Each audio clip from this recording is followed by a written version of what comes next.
Thanks for coming to this session. So, talking to Dr. Lowen, what she'd like you to do is just bring forth any questions that you didn't get to ask or that you'd like to bring up for the first part of this breakout. And then she has more to present. Would you like to hear? Yes, absolutely. So what we'll try to do is keep track of time. We've got 45 minutes, roughly. Okay, so how about the first half? We do some Q&A. Perfect. All right, 20 minutes? Yeah. All right, and then we'll turn it over to Dr. Lowen again. How does that sound?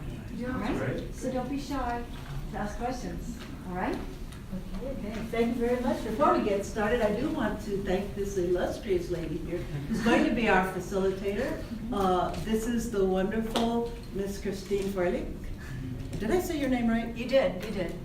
Yes, thank you. Yes, my son is and so she has been, some of you know her as an incredible person on her own, and she should be doing some presentations, but that will happen at another time.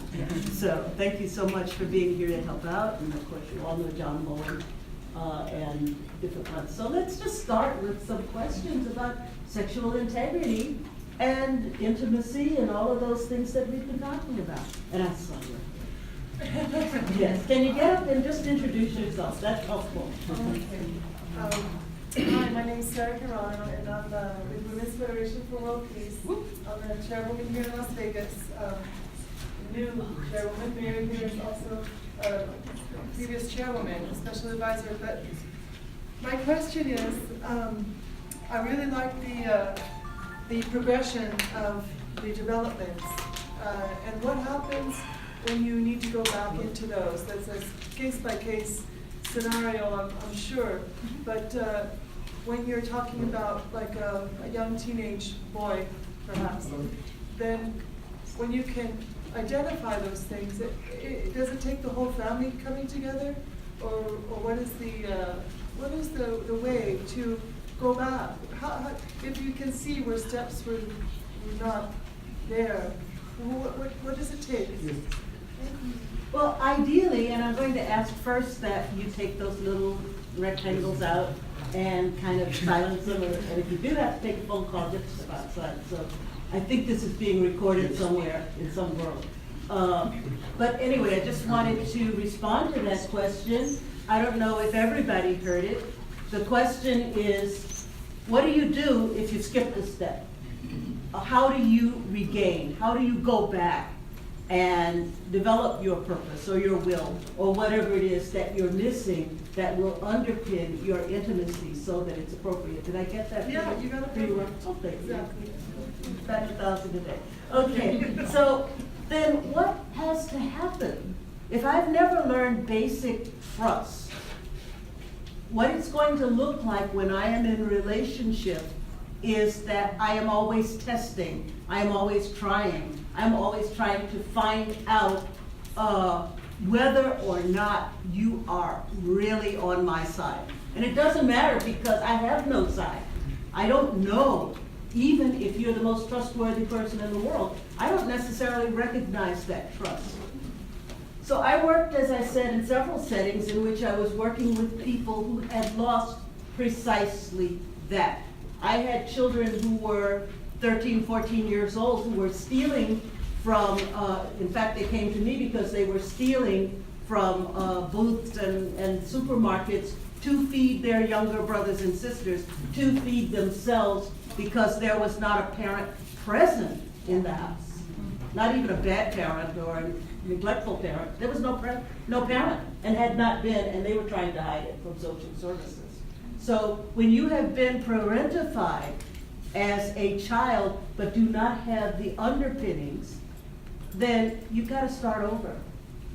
And this sounds very simplistic. One of the things I used to do with these people was I used to carry around a bunch of blankets, and I would roll them up in the blankets and give them one of those little nookies and leave them. I didn't have to do anything. I didn't do therapy. They just lie there and get better. But for most of us, that's a little awkward. So what we have to do is find ourselves in situations with nurturing people. So who can I trust? Who can I put my trust in as an adult who knows I have issues? It used to be that that was a minister or a priest. That's becoming problematic in this age. Or it was a teacher. That's becoming problematic in this age. A lot of things are changing. We have to be able to find people that will not hurt us. Sometimes we look for that in relationship. No, because that person is also developing. So we need a community. We need a group of people. You've all seen the intervention show on TV.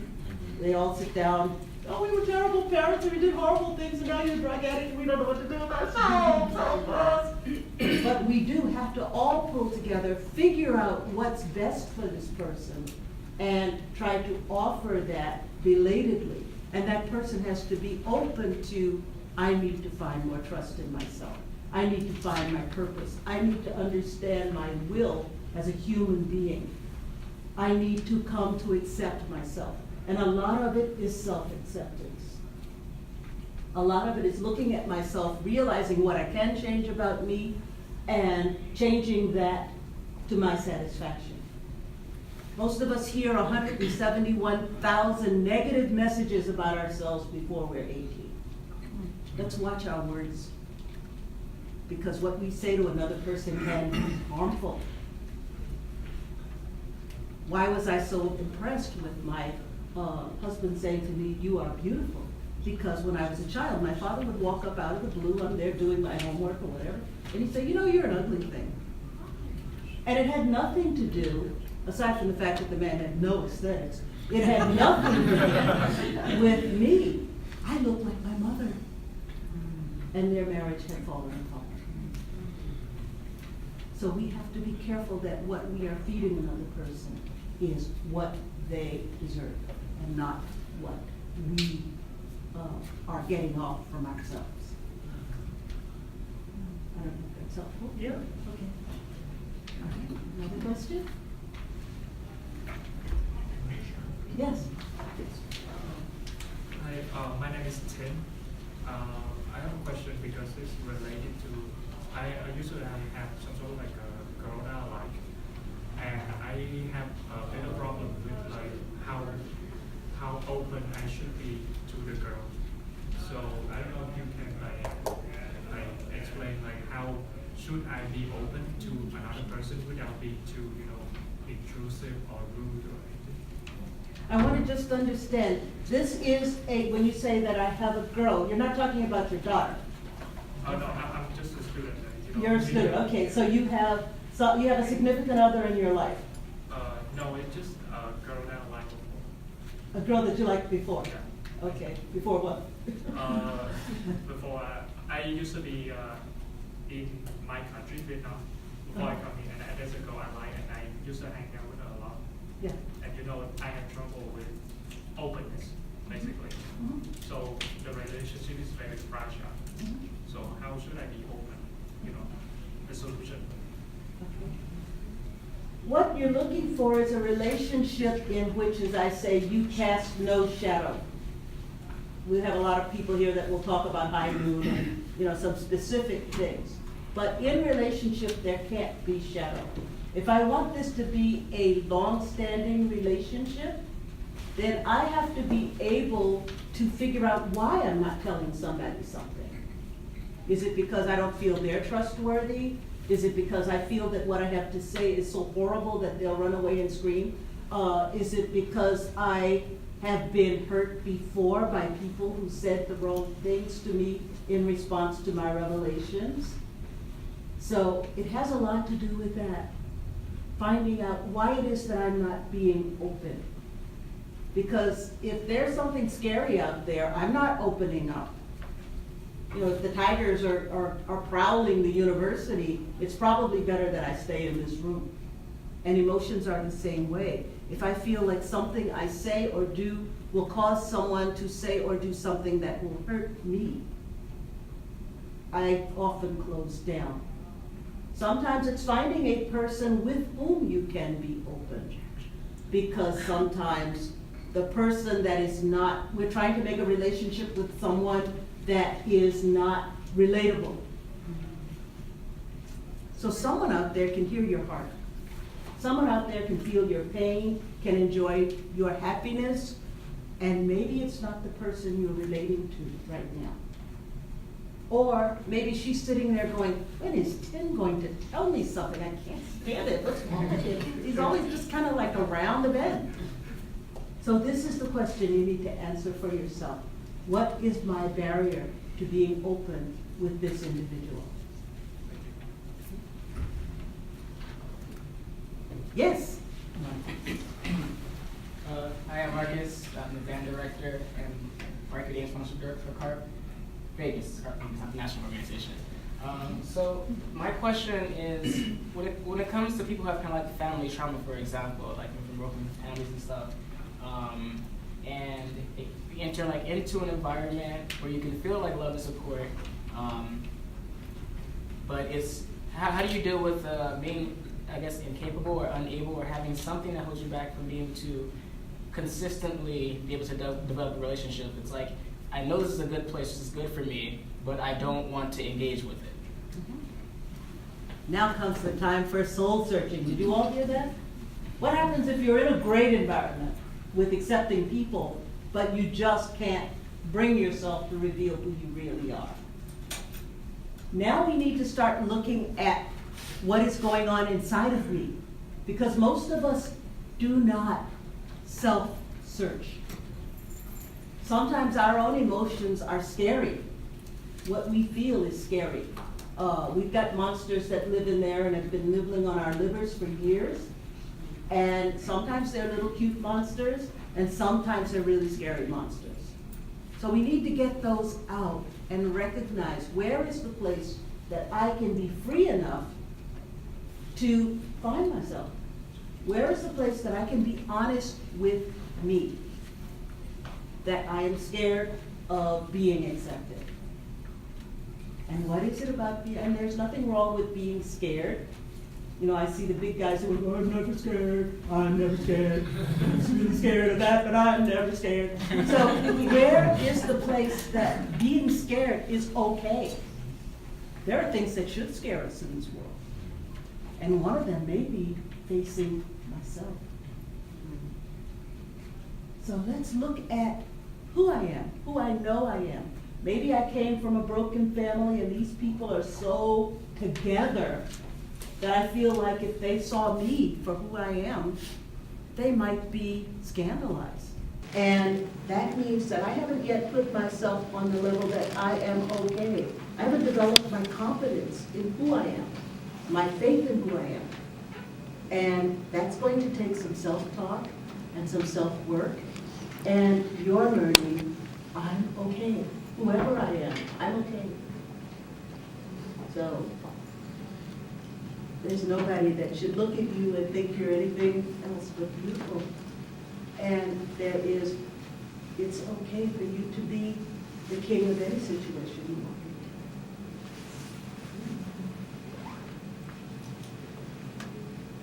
Next question. Yes. Hi, I'm Tisha. I'm with CARP, other things. So my question is more like from a personal nature, like how do you bounce back from rejection? Like say you approach somebody and you like receive rejection after rejection. How do you kind of bounce back from that, or how do you heal from that? So how do you bounce back from rejection? Big one. Because all of us, anybody in here that's never been rejected? Could you stand and tell us your secret? Can you take over this conversation? We are who we are. And we are just a result of everything that we've ever experienced, that we've let in, and that we've kept out. Somebody isn't going to like that. So every one of us has been on a job interview, right? For some kind of job or another, if it was babysitting or mowing somebody's lawn, right down to being a CEO of something. Not everybody's going to like you. Somebody will. So many times people say to me, I've tried 45 jobs and none of them work. And I say, go to the 46th one. I'll never forget, I was doing this door-to-door thing, and I found myself, it was for an ecumenical organization, and I found myself in this neighborhood on a Saturday morning, and everybody was Jewish, and I was supposed to sell something. I had so many strikes against me. First of all, it was Saturday morning. Second of all, everybody was Jewish, and this was being run by a Christian ecumenical group. Third of all, it was a high holy day. And fourth of all, on Saturdays, Jewish people don't handle money. And I'm going to try to get, something out of you about this wonderful thing, that I'm selling door to door. So I look at this neighborhood and I'm thinking, this is really stupid. It's not going to work. And the possibility is that I can walk away, that I can try to browbeat people into taking this thing, or I could figure something else out. So I went to people's houses and knocked on the door. Knock, knock, knock, knock. Hi, I'm representing this ecumenical group, and we're going to have this big thing, and here's, you can buy tickets to it. And they're like, are you crazy? We're Jewish. Get out of here. Bam. So after this happened 5 times, I'm pretty sure they're rejecting me. So let me think of something else. Hi, I'm from this ecumenical group, and I'm doing this, and before you slam the door, do you have a glass of water? And they're like, no, oh, yeah, sure. Next house, I'm like, hi, I'm and can I have a safety pin? Sure, I'll give you a safety pin. Next house, I'm going, and I said, I'm going to do 50 houses like this before I go home. And then I'll give up. So I'm getting down to like house 36, and it's like, hi, I'm from and can I use your bathroom? Because I just got 6 glasses of water down the street. I'm about to die here. Oh, sure, it's over there, go use it. I get to house number 49, and I'm thinking, it's a strategy, I'll try and get these last 2 houses in. I get to house number 50, and I say, hi, I'm from and this lady says, I've been looking at this, and I think it probably works for us. Sure, I'll buy some of them. Oh, I can't handle money, it's high holy day. She says, okay, you look like a nice person. My purse is right there, open it up, take out what you want. I open it up, she's got about $6,000 in there. I took my money out. Wow, we closed it up. And I walked out, and I thought, yes, I didn't give up, and this works. So you only need one person to accept you. You line up 5 colleges, how many can you go to? One of them will work. You line up, 5 whatevers, one of them will work. So how we bounce back is we bounce back. And we say, look what you missed. I could be working for you and saving you lots of money. But because you missed your opportunity, I'm moving on to the next one, and I will find the one that works perfectly for me. I'm not sure that helps, but I hope so. Thank you. All right. Any other questions? Yes? Why do you think younger people are having more trouble committing, or just kind of labeling things, or getting to that point of marriage, or just commitment itself? Why are younger people having more trouble committing and getting to the point of marriage? Because we trained you that way. I turn on TV, well, I don't do it, we've been watching the 50s shows. It's like, oh my gosh, really? I turn on TV and I watch TV just kind of march down. Everybody knows TV's made for 12-year-olds. The language, everything is centered on 12-year-olds. We have been subtly moved into a position by the media, and I'm not going to go fake media, any of that stuff on you, but we've been moved into the position of this is what you should think. So there used to be that show, what was it, Married with Children? The original Dumb Dad, and the original out there mother who was saying, I don't need you, what do I need you for? We started watching movies get more and more salacious. We started to always feel that there's something else out there. that's better than what's in here. You know, I get in a relationship with this man, but gee, that guy over there, he's kind of cute. You know, maybe he's better. Maybe he's better at this, he's better at that, he's better at this.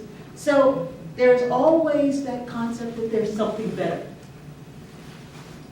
And we start to think that way, but we moved you into that position by ourselves taking on the concept that we could do better than we had done before.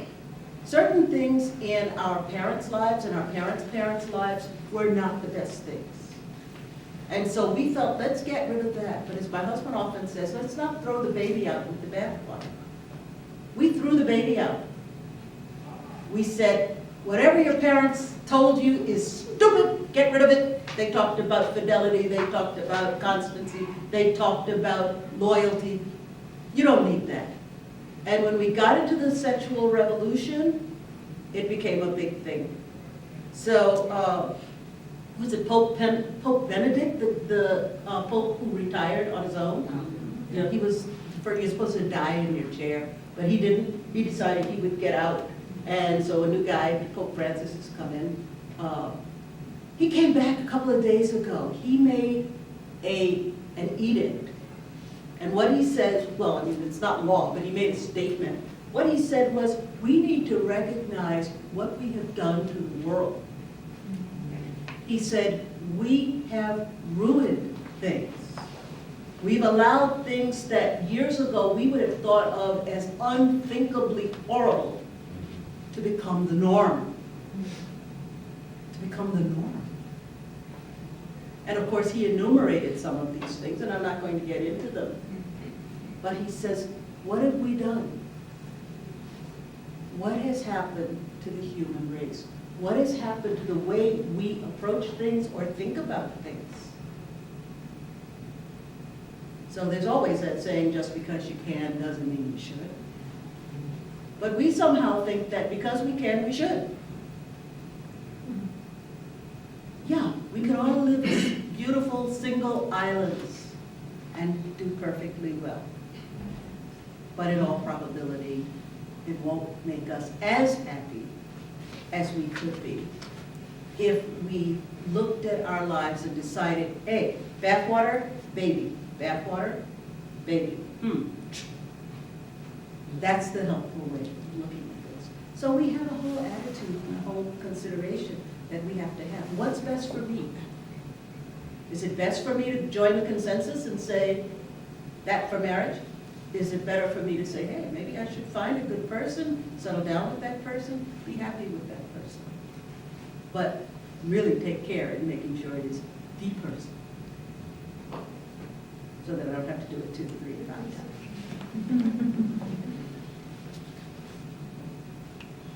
Is that good? Yes? We're shelter advocates at SafeNest, and we want I'm sorry, I didn't hear you. we're shelter advocates at SafeNest for domestic violence, and Yeah. we want to know about the for domestic violence. Like, how do you know, like, you're ready for a new relationship? I'm going to ask you to say that again, because I didn't quite hear. Can you say We're that? shelter advocates at SafeNest Yes. for domestic violence, and we want to know how do you heal from domestic violence? How do you like heal knowing from that you're this? ready for a new relationship. Okay. Domestic violence, for those of you who don't know, is one of the most tragic things that can happen. It's the striking down, it's the striking down of the relationship, the ultimate shattering of a human soul. So when people go through domestic violence, it is so easy to feel resentment against the partner, and a lot of other things against the partner, but most of all, to feel in the heart, I, myself, must be deficient. Because domestic violence says somebody didn't want you and hurt you, and there was no problem with that. I think that sums that up pretty well, what people are feeling. So when a person now says, as I said in my slide, get out, get safe, get over it. First of all, they have to examine what happened, what went wrong. And sometimes this takes therapy, well, it usually takes therapy to get beyond. What went wrong? Was I at fault? Did this person have a problem? Was it a combination of things? What can I fix in myself? How can I heal myself so that I have a better idea of who I am? Because Joe Schmo and women abuse, please don't be misled. Susie Schmo says that you are a problem and it's your fault. You caused it all, and I'm hitting you because you did the wrong thing. It does not mean that that's true. They're hitting you because they're hitting you. And it may have nothing to do with you. So where is the place that I say to myself, for this part, I can take responsibility. But for that part, the responsibility lies outside of me. So I have to build up my self-image. I have to look at myself as a person who was meant for love, but whose capacity for love was misunderstood. And as I said to this lady, hey, that person didn't get my greatness. But that's not a person, it's not a gender, it's not a race, it's not a country, it's that person. So we have to take violence out of the role of person, and we have to, or rather the role of globalization, and bring it down to the person who did it. And then we have to look at my attributes and how to avoid the pitfall that got us into the violent situation. You know, if I was with him because it was baby's daddy, baby can find another dad. If it's I was with her because she was the one that said, hey, come with me, then maybe she did a bad job of picking and you did a bad job of accepting. But take it away from yourself. Know who I am. Know who that person was. Don't go there again.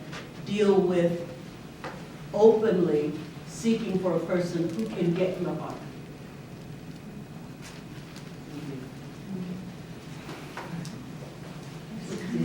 Got one more. One more. Yes. You need to stand. Yes, please stand and introduce yourself. First name, aliens, whatever. My name is Rachel. I am from Guyana, South America, but I live in America. As a follow-up to what this lady was saying about the girl of rape scene, there used to be a time when you hear about domestic violence, it was always an older person, like older couple doing it, older couple, older man, older person like that. But now, it seems to have gone all the way down to young people, as young as 14 years old or so, who are in some kind of boyfriend-girlfriend relationship, and they are becoming more and more like violent to each other. Right? How do we deal with that? How do we deal with that when it's a younger generation coming up with domestic violence? Thank you. Everybody heard that? I think it's pretty clear. We live in a society that has become increasingly violent. We learn that if something bothers us, we can push it away. We play video games that tell us that, you know, you're doing Call of Duty and you shoot the guy that's hanging off the railroad car, and then you shoot your way into this, and you meet these people and you bang, bang, bang, bang, bang those people. They're there the next day when you pick up the game. But we don't understand the fragility of human life. And when you're 14 years old, you're very young, really, to get into a relationship. You're not there yet. Your own purpose, your own will, your own ideals have not necessarily gelled. You haven't got integrity. So because you don't understand who you are, when the other person does the slightest thing that irritates you, you're angry and you lash out. We haven't learned how to deal with our emotions. You know, I used to teach kids walk away and walk back later and talk about it. We don't understand the difference between male and female in terms of more than relationship, in terms of fragility, in terms of temperament, in terms of just ideals. So the fact that I hit may be just that I'm looking at games in which people hit. My son at 12 years old brought home a card. It was a picture of a guy, one of these baseball card kind of things on the back of a bubble gum. It was a guy taking a woman and smashing her head into a car window, and she's just kind of sitting there looking dazed. And he showed it to me. He says, "Mom, look at this." And I'm like, "Oh my, take that somewhere and burn it." But yeah, you're seeing it younger and younger because we're relating younger and younger. We're relating in a society that is increasingly plagued with terror. And what do we think terror is other than the inability to regulate our own emotions? So what we need to be teaching young people is how to regulate their emotions, how to deal with how I feel before I go in there and deal with how he feels or how she feels, so that we don't have these violent young men. We don't have these violent young women. We know that bullying is becoming more and more a thing, that in classrooms, kids are carrying cell phones and calling up and saying, "We're gonna get married at 3 o'clock, be there." And that's why there are 35 people out there waiting to take somebody out. So we need to re-educate, and it needs to start very young.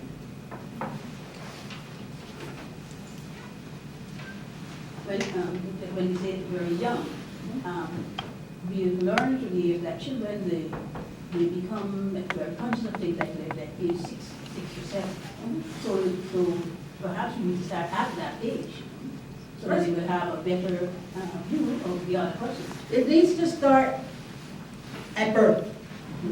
When they are born, they need to see the right relationship between husband and wife.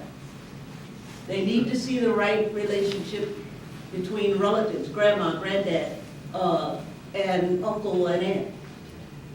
And as they grow up, they come to believe this is the way to grow. This is the respect to give. Because it should not be a rarity that we are respectful. Then when I'm 5, 6 years old, I'm not thinking about beating somebody up or saying cruel things to somebody or treating someone in a way that I don't want to be treated myself. So yeah, it starts in the home, it moves into the community. Okay, so that's our questioning? Yeah. Okay. We still have, 15 minutes? Okay. Well, I have some case studies here, and I wanted to talk about them a little bit. They seem to have gone away. What do I do? I just got this?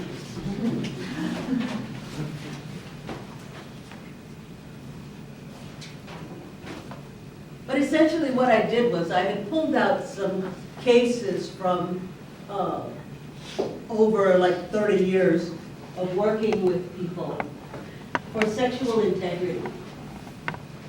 This is an interesting one, just to summarize it because the writing is very tiny. This young lady, Wilda, and yes, I have changed their names, so nobody needs to run and hide, and none of them are, they're not in this part of the country anyway. But Wilda had a situation in which her parents had laid on some very strict rules.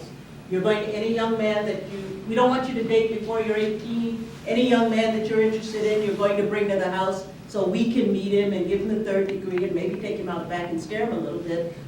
She didn't want that in her family, so as soon as she got to college, first thing she did, almost first guy she met, she latched onto and became sexually active. This first guy happened to be a guy that I guess had read 50 Shades of Grey. He had some pretty bizarre ideas about sexuality, and which again, that was such a big seller that so many people picked that up as, hey, maybe we should all be hanging from the ceiling on one leg. I don't know. Anyway,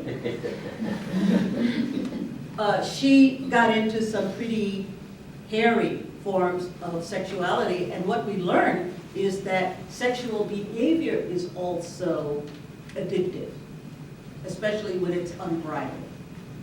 So this guy became so abusive, she went to a second guy who kind of rescued her from the first guy. And ultimately she wound up marrying him. I should say there were other guys in there. She wound up marrying him, but now he was not as interested in their intimate relationships as the first guy. So she went looking for interest. She went back to the first guy. She found another guy. She found a guy at work. And then her husband went for a job and discovered he had an STD.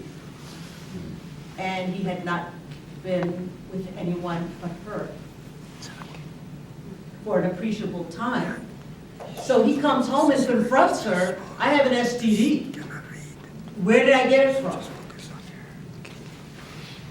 They went through therapy, not with me, with someone else, and they came to the point that they could talk with each other, and he could say, okay, I'm getting over this, but not really.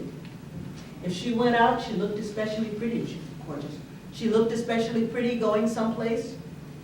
He would look at her, and her thought was, he's looking at me and thinking, where are you going and who are you going to be with? So I asked this young woman, so how are you feeling about your sexuality at this point? And she says, you know, honestly, I don't even feel terribly sexual. I feel like I've burnt myself out. And I just miss the old days when I used to just hang out with my mother and my father and just sit around, and we had a great relationship and things were good. And that was the regret she had. So many of us feel like, hey, I just got to go out there and experience the world. But sometimes it can be very difficult to do that. If I do this, will I just scroll? Look at that. Yep. Oh my gosh. Okay. So I've got some questions here. And I was wondering if we could just talk about them with the people on your row, with people around you. What are you feeling about that? Oh, she had a child, by the way. I forgot to mention that. She has a child. He's 4 years old. I think it's pretty difficult. Yes, go ahead. I think that happens a lot. When people are not, you know, like there are a lot of people who don't date in high school or throughout, and when they get out into the adult world, they will pick up with the first person who's interested. I was going to say the same thing. It is typical in going back to the beginning of. Can you talk a little bit louder, because I want that lady over there to hear you. So it is pretty typical going back to the beginning where she grew up in a home where her parents were really strict. And so a lot of us, I don't know any of you, but a lot of us grow up where parents are saying, don't do this, don't do that, don't do that, instead of explaining the reason behind not what the boundaries are to protect her, but because the explanation wasn't there, you know, curiosity killed the cat. She had to run out and, you know, do everything. So how I feel about it, it's common. Okay, yeah. Just from a male perspective, from someone who's fallen down a lot of holes and climbed my way out, I think, I know myself, I didn't get much encouragement to deal with my feelings. So there's a huge reservoir of feelings that you feel that you're not allowed to feel, but they're not going anywhere. So frequently, the easier place, they get projected into a sexual context, because that's the only thing that's allowed in it. And sex is, for men, it's a very, the climax experience is a very powerful experience. So it's not just that they're having an intimate experience. There's a lot of feelings that have been pushed down into the garbage dump that just get released, right? So I think a lot of us as men, we're in an emotional prison, and the only way out is for a half minute, quickly, but in a sexual context. And I think as men, we need to find a way to deal with understanding our emotions, not just letting them escape with a false solution. It's almost for men, I think, in the sexual emotional context, we're not sharing as much as we're releasing emotions that are illegal. and repressed. And so it's a relief, but there's no intimacy because we're not intimate with ourselves. So not to give men a pass when they try to talk you into crazy things, but I think it has more to do with what Dr. Lowen was talking about, knowing yourself. I don't think we know ourselves very well, and we compensate by acting real confident and trying to talk things. I'm going to move on with this because I think we're getting less and less time. Let's go to another one of these. Edgar, yeah, got it. You know, we're talking about intimacy here. Edgar marries this woman, and he's overbearing with her. He's suspicious, he's controlling, he's really, she feels like she can't move. And he revealed in therapy that he had actually met a girl before whom he, how can we say, he related to with his southern brain, is the way he put it. He says, my southern brain. And so he jumped into a relationship with her. They moved in together. They lived together. They were quite happy. And he found out after they had gotten into this relationship, she didn't want kids. And he very much wanted kids. He wanted to marry her and have kids. But she didn't want to have kids. So eventually, she said some not nice things. I don't want to have a bunch of rugrats for you. You know, I'm not a V, she would say. So she would, it just became violent in his feelings toward her. He'd go and hang out with other people because he didn't want to hurt her, not sexually, but just with his buddies. They'd all go out and have a night because he was just so angry. And finally, she opted to leave him. And so over time, 2 or 3 years later, he meets this woman and she can't move. Plus, she was a virgin, he treated her like, oh yeah, you've been in this your whole hand. And their relationship was very one-sided. And she said, I feel like there are 3 people living in my house. So I don't know. How did Edgar wind up with a woman with whom he was ultimately incompatible? Some guy response here. He didn't want to be hurt again. And he wanted what he wanted. He wanted a family. He had what he wanted at first, but she didn't want what he wanted. So he was just looking for somebody who wanted what he wanted, but it didn't give him the same fulfillment that the other lady probably brought him. And so he treated her like she was less than anything. Yes, good point, good way of looking at it.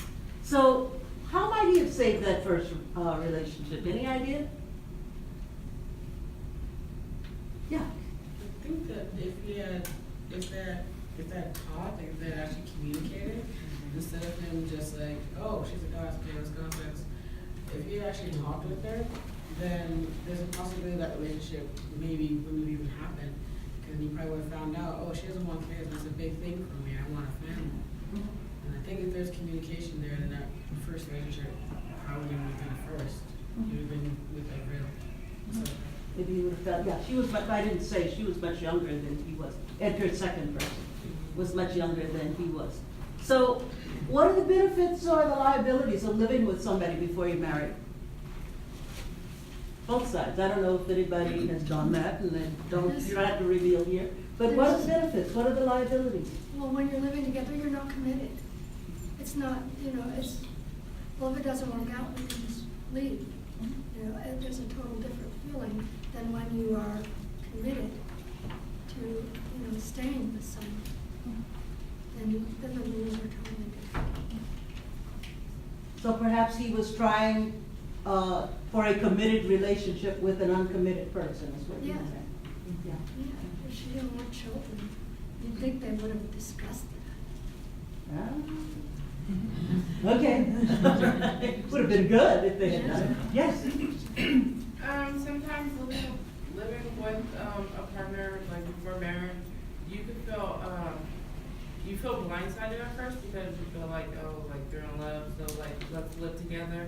And then when you actually do live together, it's like that's when stuff starts to reveal, just like she didn't want to have kids and all that stuff like that. And then sometimes you feel trapped in a relationship where you don't want to hurt that person because you guys are like living together. So that means like your finances are together because you guys are living under the same roof. So you don't want to break up with that person because like where are you gonna go or where's that other person gonna go? And in fact, with this woman, they brought their account together, and she spent a lot of his money. And really wound up, she took off and left him with a lot of bills. It was, he definitely, his southern picker was really bad. But anyway, that's what happens sometimes.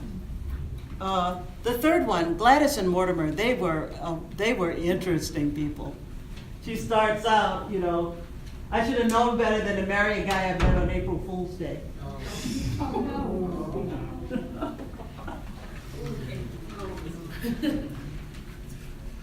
This was one of the shortest marriages ever. And they were through with each other when they came to my attention. It was over, but they did agree to talk a few times. You know, and he said, you know, they met, interestingly enough, in a summer stop where you're playing a role. And he looked so good. She said he was so cool. She just loved him. And he had just lost his girlfriend. He was lonely. So when she came over going, hey, you are so suave. And he's thinking, she likes me. She likes me. She really likes me. That was just kind of what happened. And so after a few days, of course, they began their relationship together. And he could not perform sexually. And she was becoming more and more frustrated because she had actually gotten into a relationship with him, wanting to have a wonderful family and everything. But the poor man couldn't perform. And she says at one point she found out that he was smoking. He was a smoker. But he didn't smoke because, around her, because he knew she didn't like smoking. So therefore, the whole time he's probably thinking for cigarette.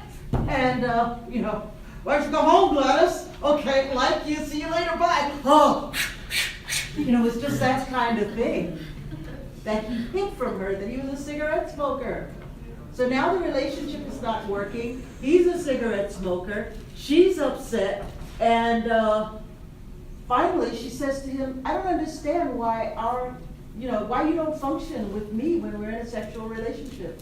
And he says, I don't understand either. It works with everybody else. The marriage was over. It really ended. There was no point in them going on. And so I asked the question, what indicators were there that this relationship was doomed from the start? Yeah. I feel like he didn't heal from his past relationship that he was in. Right. And sometimes when you don't heal, you take on what you wanted from that other relationship, and so it makes you rush into the second one. So he might have wanted marriage with the first one, and it didn't happen. And so she coming to him like, oh, let's get married. Like, you're happy, I'm happy, let's get married. But they didn't quite know each other well enough. Yep, that's what happens, yes. I think like piggybacking off of that, there was no like true foundation, and I think that's an important part in a relationship. And then throughout that, they were lying to each other constantly. So maybe that's what led up to. What did you mean by true foundation? Can you just make that a little clearer? Kind of like what she said, like, and with the story, she didn't know that he was like going through his own like issues, and she also kind of in her judgment was like she kind of saw how like she only based it off of her physical attraction, I think. So I think that's.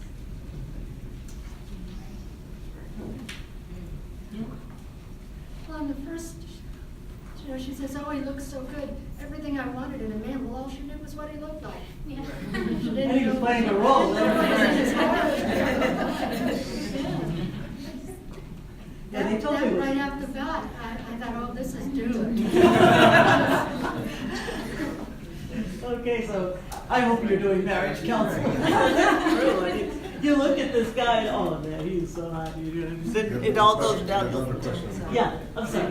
Well, it's not a question, but I think it's also getting back to her point. I Okay. think it's the clear message. When, you said that, he looks so good. What do you mean by good? Is it, you're trying to make me guess what you mean by that? I think it would be clear is what you want to say. It's a wonderful relationship that I think me and someone would be looking. So what is good? He looks so good. Define good. Good. Yeah, define good. Okay. We have lots more of these. However, we are out of time. So, Christine, I'll let you take over and tell them what to do. Okay. So Sorry, thank you very time. much. Thank you.